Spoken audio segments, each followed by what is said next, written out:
Good morning.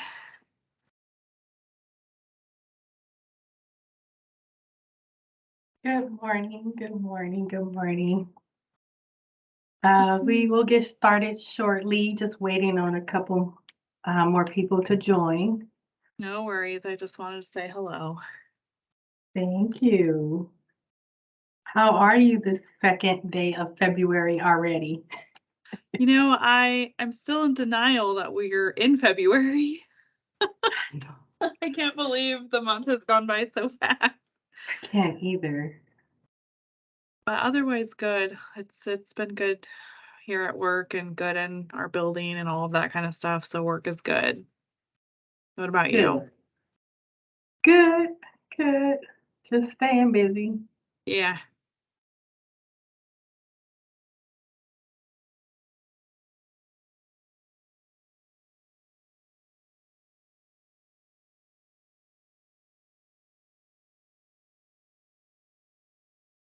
You would think I've been using Teams for now going on 3 years, and I still don't know how to set it up to where um, individuals can bypass the lobby.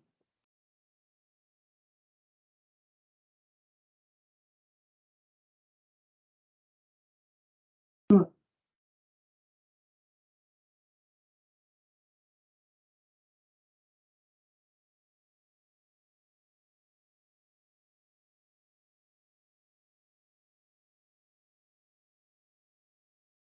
While we're waiting for others to join, if you don't mind putting your name and the organization you represent in the chat box, just for attendance purposes, please.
Good morning, everyone. For those of you who have just joined while we're waiting on others to trickle in, if you don't mind putting your name and the organization you represent in the chat box for attendance purposes, then we will get started shortly.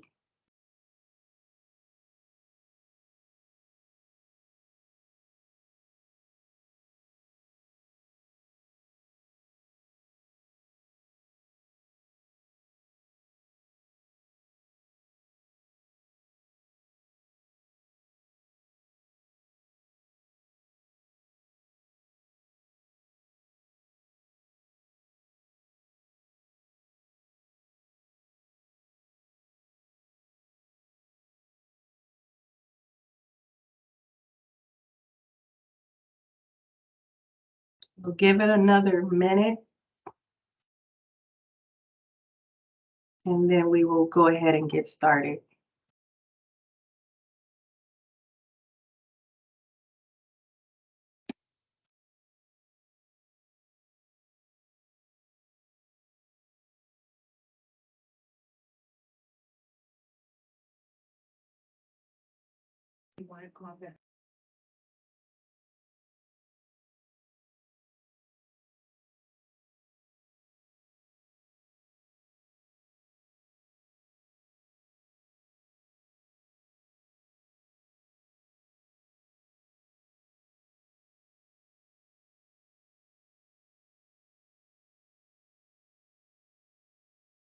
Okay, we'll go ahead and get started. Good morning, good morning, good morning, everyone. Thank you for joining us for our Emergency Food and Shelter program for Phase 40, our technical assistance training. Just a few housekeeping. I just want to let everyone know that we will be recording this training, and it will be available on our website later this afternoon for future references. Also, too, if you haven't already, if you can put your name and the agency you represent in the chat box for attendance recording purposes, that would be great.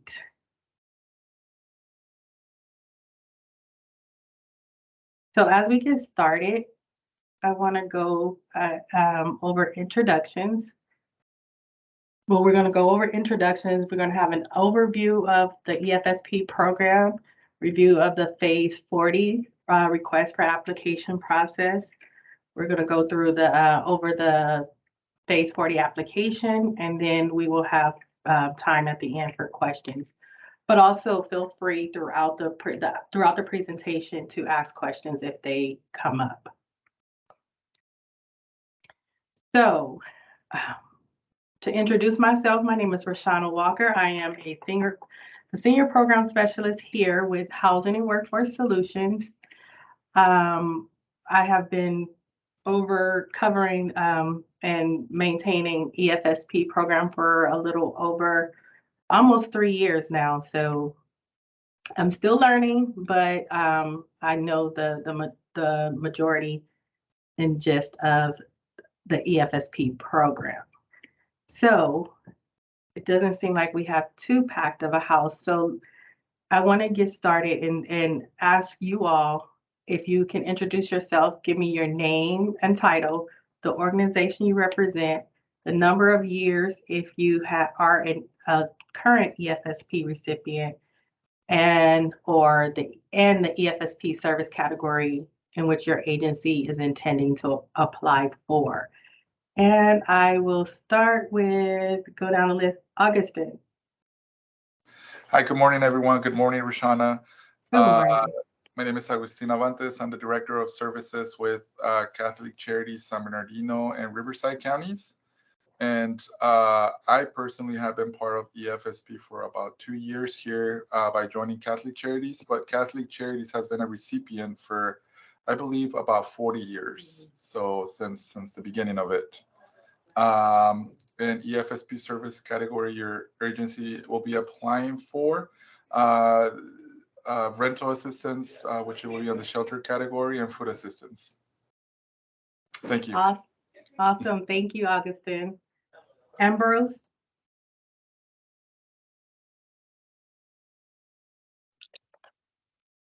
Hi, Roshana. Hi, Roshana and everyone. Ambrose Kamara with affiliation with Lincoln Avenue Church. First time on the call. Not even applied yet. So we are looking to partner with you guys possibly if all goes well. Really interested in the food aspect, probably the shelter too, but more so the food aspect. Thank you. Awesome. Welcome, welcome, welcome. We're always excited to hear new partnering potentials. Next, Angelica. Good morning, everyone. My name is Angelica Orozco. I'm the program director for IUHS Behavioral Health, Housing and Homeless Services, best known as HOPE. I will allow my counterpart here representing us, Robert Alsba, explain the 2 last options since I'm 6 months into my position and I'm here to learn about this contract that I know it's not the first time we are applying for. Rob? Hi, everybody. I'm Rob Alspa. I'm a program support analyst for County of Riverside Homeless Program. We have been an EFSP recipient for the last 20 phases, I believe. I think we started phase 20 and we've applied ever since. So I don't quite know how many years that is, maybe 10. And the categories that we're mostly looking at are going to be emergency housing and rental assistance. And we're also looking at utility payments as well. Awesome. Thank you, Robert. I'll jump back up to Katie. Good morning, everyone. My name is Katie Gilbertson. I'm the Executive Director of the Safe Family Justice Centers. We are a local nonprofit that serves victims of abuse, primarily domestic violence, but we also serve the umbrellas of child sex abuse, human trafficking, sexual assault, and elder abuse. We are first-time potential applicants of this program, and at this current status, we've served about 4,000 people last year, and the greater majority of our service population is women and children. So we are most interested in the service categories of emergency shelter, emergency rent and mortgage, and utility assistance. We have a huge need to maintain the housing of our survivors because domestic violence takes everything. And help people relocate when things are too dangerous. So this is a really wonderful opportunity for us to be a part of. Thank you, Katie. Exciting, exciting. Robin? Good morning, everyone. I'm Robin Kamara, the wife of Ambrose Kamara, and my first time on the call and affiliated with Lincoln Avenue Church of Christ. And we're just looking forward to learning more about the program and possibly partnering with you in order to bless those within the community. So thank you. Happy to be here. Awesome. Welcome. Next, we have Charlena. Good morning, everyone. I'm also a program support analyst supporting the housing program for Riverside County. So I'm here with Rob learning, the application process. Perfect. Thank you. Thank you. And last but certainly not least, Veronica.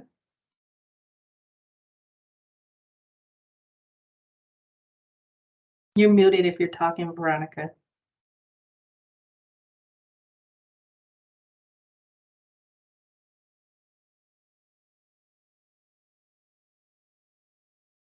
Okay. Maybe she doesn't have microphone capability, but welcome, Veronica.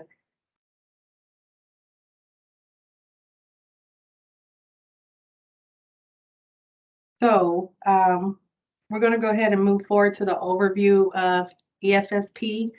EFSP, well, we refer to it as EFSP, but it stands for Emergency Food and Shelter Program.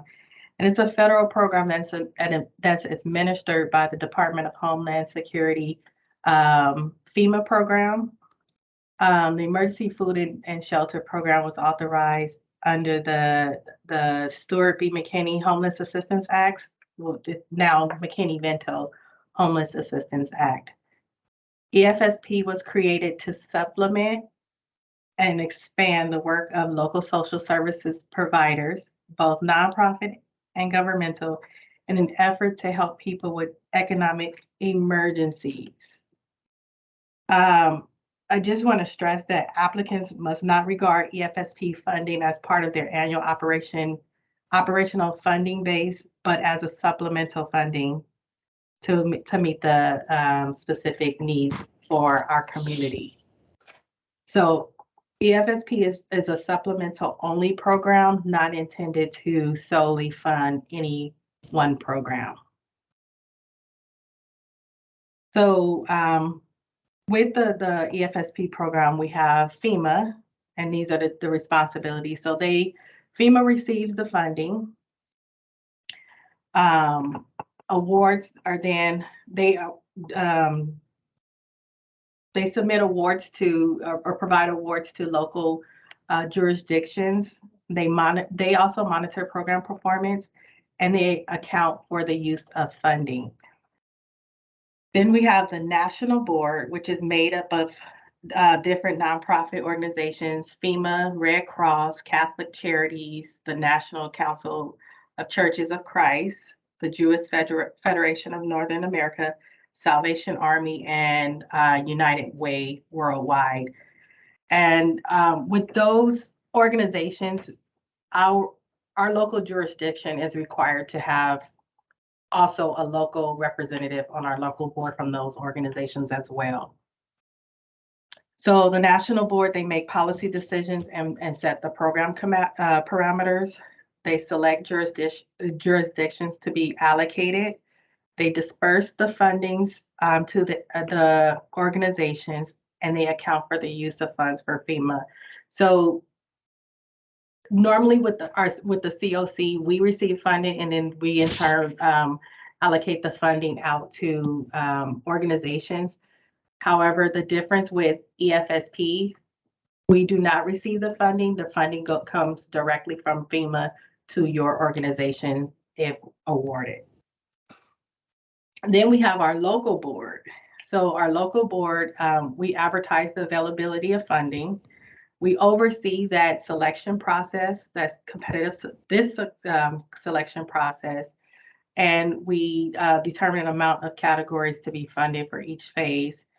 We make local policy decisions. So national board have policies, but locally we can set other policies for our jurisdictions. And you will see later on in the presentation, I'll give you an example of a local policy that was set by our local board.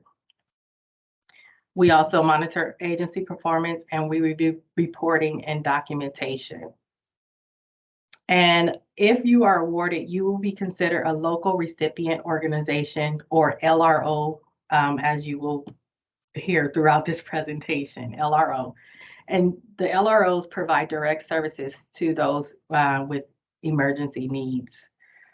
They use the funds to supplement and expand their existing food and shelter services, and they comply with EFSP reporting and documentation requirement. Any questions so far? No? Okay.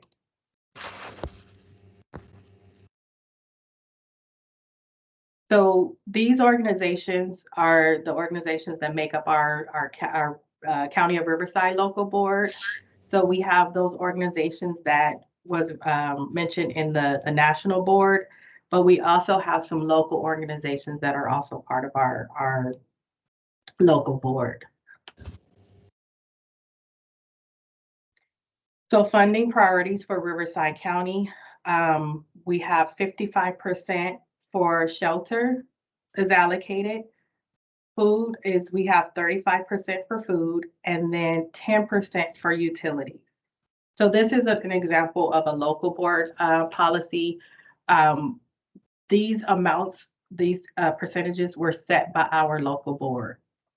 And also to just a little history, utilities in the past, just ARPA, the last phase, ARPA-R, this local board decided to set utilities as a funding priority. In previous phases, our local board said, no, we're not gonna, that's not a priority for our county because we have other resources. But the last phase and this phase, our local board determined that it is still, it's a need for our jurisdiction to have some utility assistance. So the RFA. So Riverside County was awarded $1,146,704 to fund programs, well, to supplement programs throughout Riverside County. This phase, this spending period is surprisingly, it's going to run concurrently with our current phase ARPA-R and phase 39. So the spending start period is November 1st, 2021 through December 31st, 2023. I know that may sound like a typo, but it's not. So you can claim expenses as far back as November 1st, 2021 to December 31st, 2023, as long as it wasn't claimed for any other federal or state grants.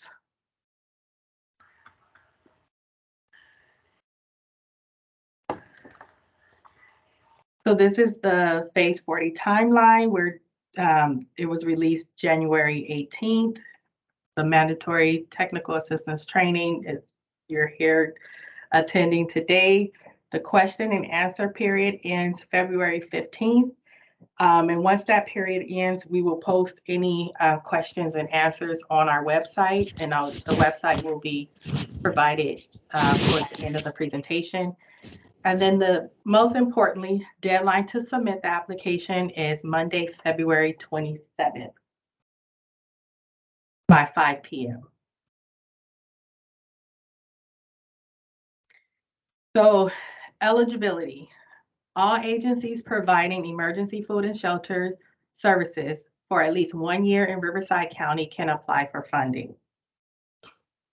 Riverside County only funds the shelter, food, and meter utility assistance, as mentioned previously. And then Riverside County is separated into 5 supervisory districts. All applicants will be required to identify which of the 5 they intend to provide services. All applications must be complete. And this is a little typo. I should have put all applicants. All applicants must complete all portions of the application. So that's a little typo. I will fix it for the posting of this, but all applicants are required to submit all parts of the application.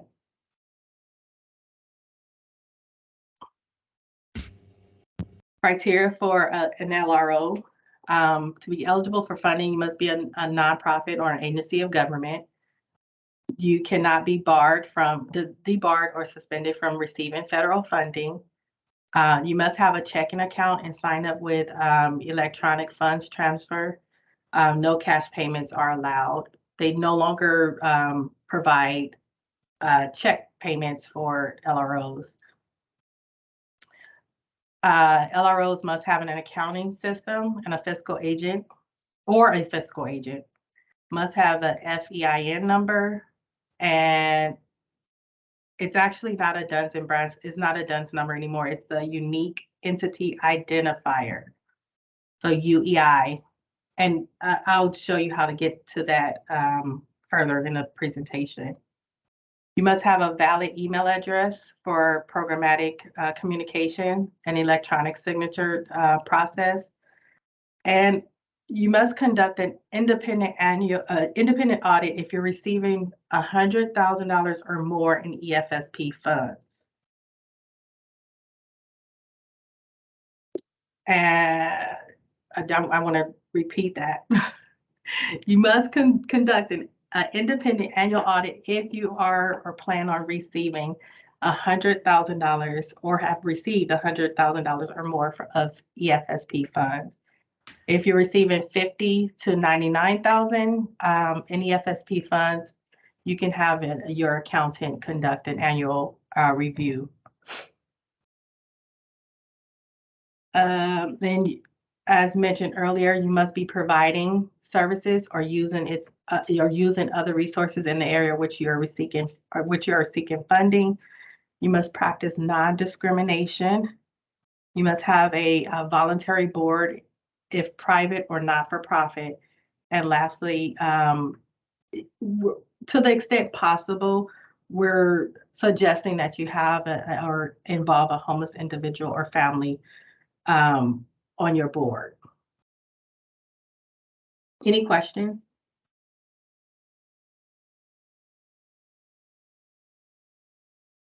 Eligible activities. So you could submit your application to provide mass shelter or other shelter, which is motel or hotel vouchers, provide rental or mortgage assistance, mass feeding, which are also known as served meals, other food, which are normally food banks, food pantries, those type of programs, and metered utility assistance. So such as like water, gas, electric, and something to think about as well. I know we have some households in the desert that uses propane. That is an eligible expense. So just note that administrative costs for the national EFSP, it is allowable. However, this administrative cost is only 2% of the total local jurisdiction allocation. And that 2% is going to the local board contact. So no LROs will be able to claim for any administrative cost. And that was the decision of the local board.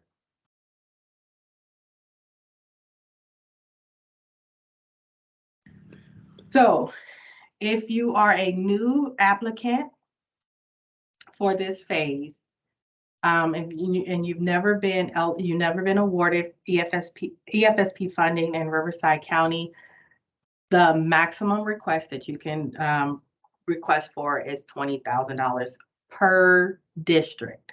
So if you wanted to provide services in District 1 and District 2, you can apply for $20,000 for District 1 and $20,000 for District 2 for a total of $40,000. But we ask that the minimum request be $5,000. That's the minimum request.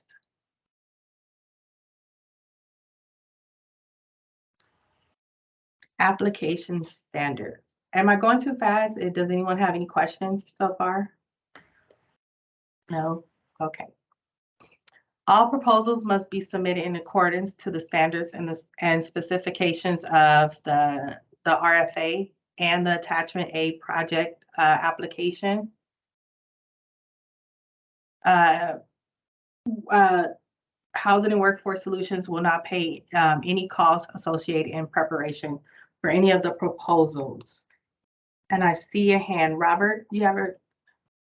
Yeah, I just want to get confirmation on the previous page with the 125,000, where it says phase 38 returning applicants.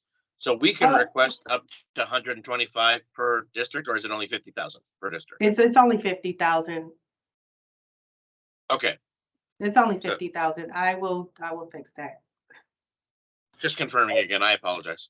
Thank you. No, for phase ARPA-R, it was up to 125,000 because we got triple the amount that the local jurisdiction normally receives. So we increased it, but for phase 40, it is back to the normal amount. It's 50,000. My apologies. I will fix that.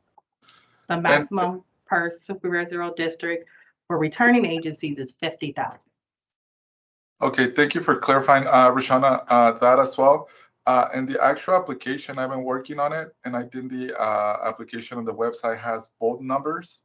I think it's on page 4. I'm looking at it right now. It has 50,000 for returning ones, but below on page 8, it has 125,000 per. It's a typo. Sorry about that. I will get that the correct one uploaded onto the website. Thank you.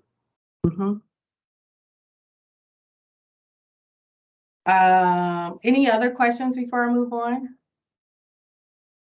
Dr. K, is that? Yes, I have a, okay. Can you hear me? Yes, I can hear you. Okay, now is this phase 38 or phase 40? This is phase 40. Okay.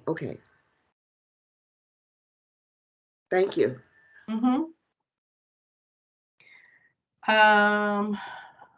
Project application and attachments, they're divided into 4 parts, but also included in, there is a cover page that must be submitted as well. So cover page plus 4 parts. No handwritten copies will be accepted. Submit 1 application that includes all 4 parts plus the cover page to efsp@revco.org.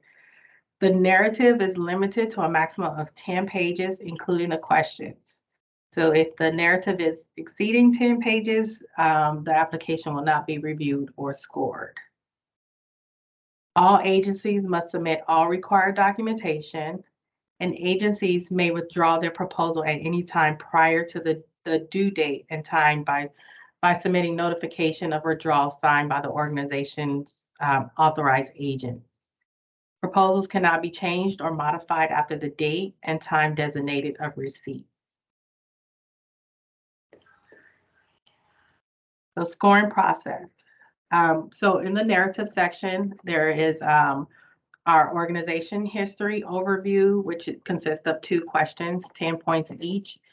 There's the performance outcomes, which consists of 4 questions and a bonus question. The capacity and program management, which is worth 30 points. Accounting and financial management, which is worth 20 points. And coordination and collaboration, 10 points. So only applicants that pass the threshold review will be evaluated and scored by the Review and Evaluation Committee, which is comprised of non-conflicted local board members and volunteers from the community.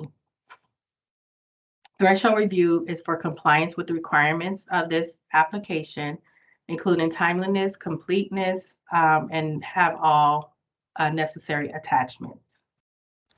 Applicants that do not pass the threshold are not able to appeal. And organizations that have had funds reallocated by local board mandate or return funds to national as a result of gross negligence, inadequate use of funds, failure to use funds for purposes intended, and any other violations of national board or local board guidelines for any other phases are not eligible to apply.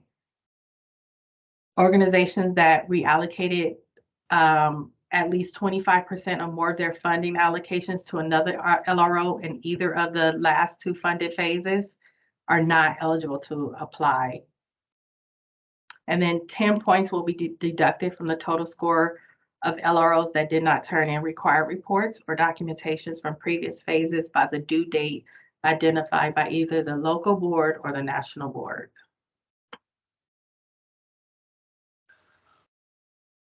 All applications that receive a score of 70 or above will be considered for funding. And that's a good thing. If you score a 70 or above, you will be considered for funding. And ranking is determined by your application score and region. Final ranking and funding recommendations, are submitted to the local board for approval. And then once our local board approves those funding recommendations, we have to submit it to the national board and they have the final approval. Threshold reviews for compliance, as I stated earlier. Applications that do not pass threshold will not be considered for funding and not eligible to appear. Application, as I stated earlier, applications are reviewed by local boards, non-conflicted local board members and volunteers from the community. Each application is read and scored by at least 2 to 3 evaluators. And again, applications that do not meet these standards will not pass threshold and will not be considered for funding. Project application. So we have that cover page, part A, B, C, and D. So I just put on the screen under part A what's considered a new applicant and a returning applicant. New applicants are those who have not received funding in the previous phases. And then returning are applicants who received funding in for phases 38 and 39. New applicants that was awarded through ARPA-R are considered, applicants, LROs that were awarded phase ARPA-R are considered new applicants for phase 40 because that ARPA-R phase have not been completed. So we can't determine the organization's compliance or history of spending for EFSP.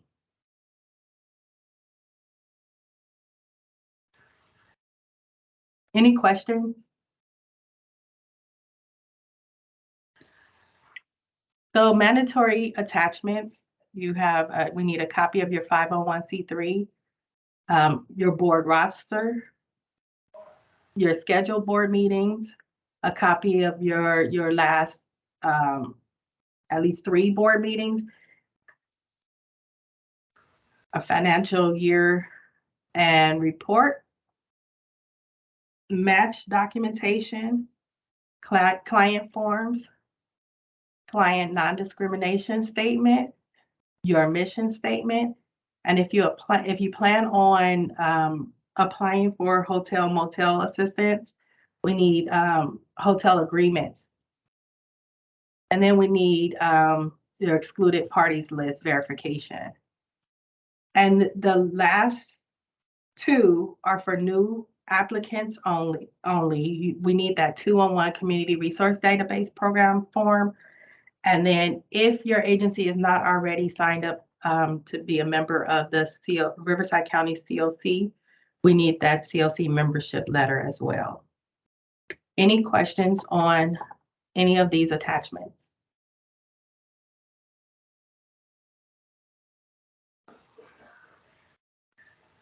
Are we going to be going over the format of the application toward the end of the meeting? Like how you want everything grouped together? Just group them in within those the 4 parts, including also including the cover page. Okay, that was the part that I was looking at. I was a little confused about, like, what are the 4 parts and what do they contain? So these are the 4 parts. Sorry, I didn't go through them individually, but the 4 parts is the application information, which is part A. Part B is the funding request. Part C is the required documentation. And then part D is the application narrative. Okay, thank you. I can bring the application up at the end of the presentation. I can bring it up and I can review it as well. Thank you. If you would like that. This is an example. If you don't have that unique entity ID, this is the website that you would go on to register or check your or check your status. Any questions? Dr. K, do you have a question? No, I don't. Okay, I'm sorry. I'm using kind of 3 screens, so okay. Part B. So this is part of the funding request. So there it is again. That's the page 9 that you were talking about earlier. Again, I apologize. It is $50,000 per district for returning applicants. $50,000, not $125,000. $50,000, not $125,000. And this is just an example of how you would fill this part out. And again, this is an example only. I just threw in some numbers to get to show you how this should be filled out. Any questions on this slide? Okay.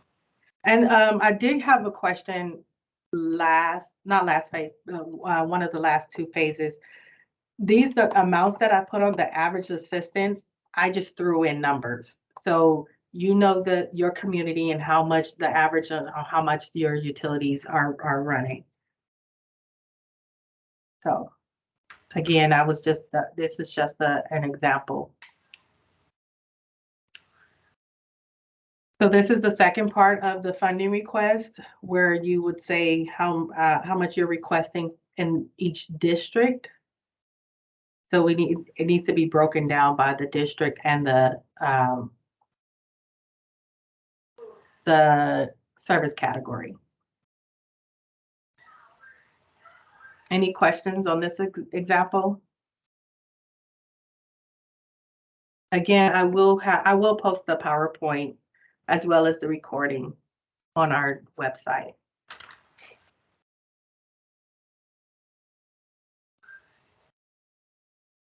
So as I stated earlier, EFSP is only to be a supplement program. So this part is how you will complete the match part of the application. And you have to show at least 55% of your total program budget coming from other resources. At least 55%. So this is how you would fill this. This is an example of how you would show your match amount. For example, in your served meals, you have your total, your current program funds, 10,000. Your sources is coming from Panera, Stater Brothers, Sprouts, etc. But you're only requesting $3,000 for this application. So this is how you will show your match for EFSP. Any questions regarding match information? And then this next slide is an example of match. The program budget is $180,000 to show the 55% match. It's 99. You would have to show $99,000 coming from another source, and your request amount is only $40,000. Any questions regarding match? No? You guys are good. I normally have a lot of questions regarding match, but you guys are awesome.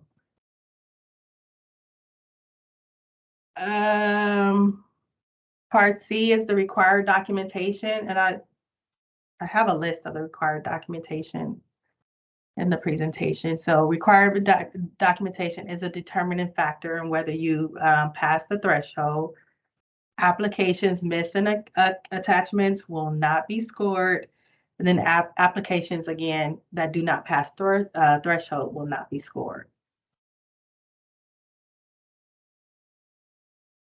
For Part D, application narrative, every question must receive, we must have a response.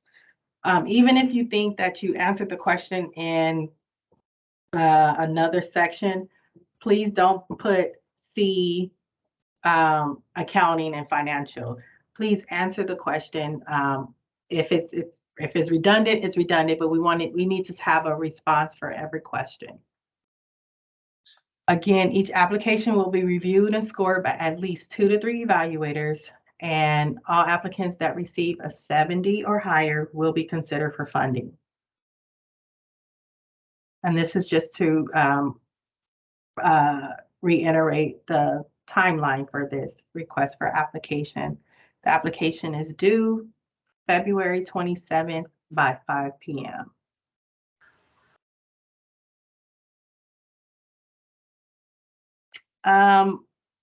All questions after this technical assistance, all questions should be directed to the local board contact at efsp@rivco.org. The deadline to submit questions is February 15th, and then only questions received by email will receive written responses and posted online on our website. And this is our website here, which I will post the presentation on our website, so you can have that. But I also can put it in the chat as well.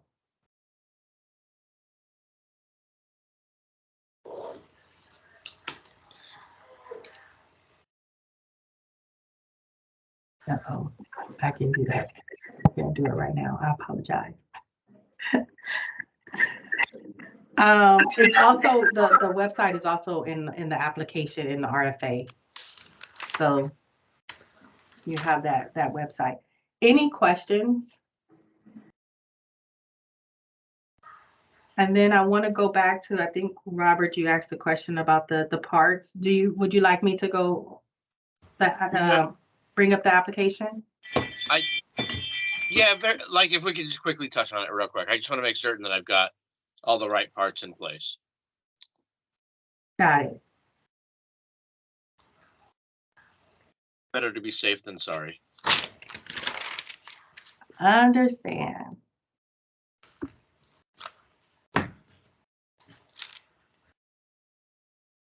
Let me go back up to.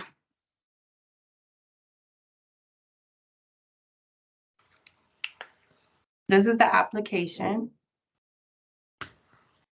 You do not have to submit this page. This is the page you do not have to submit. Cover page is what you need to submit first. So this is the cover page. Make sure that it's signed by authorized representative for your organization. And this is part A, the application, the applicant information.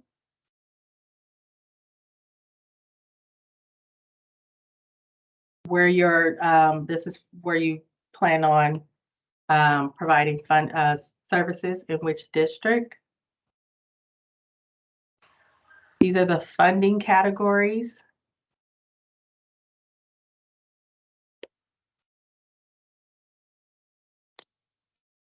This is part B, which is the funding request. This is the example that I provided on there, the first example for the funding request. This is how you would divide it up by each district.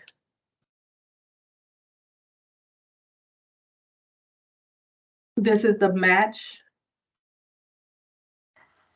This is the match slide that I was showing you how you would show how you are funding your program. You're showing you have that 55% match.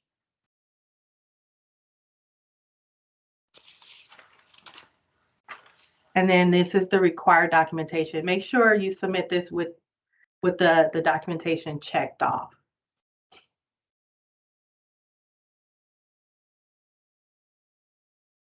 Again, if you are returning organization, you do not have to do the 211 or the COC membership letter if you're already a member of our continuum of care. And then print and sign the application. This is part D, which is that narrative. And these are the questions for each section of that narrative. And it shows the breakdown of the points that you receive per section.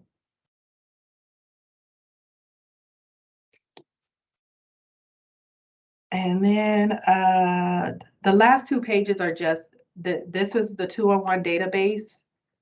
You will use this. And then this last one, if you're not part of our COC membership, you can use this letter. You just put it on your letterhead. So this is a template for you to use. You just put it on your letterhead. And then that is the last page.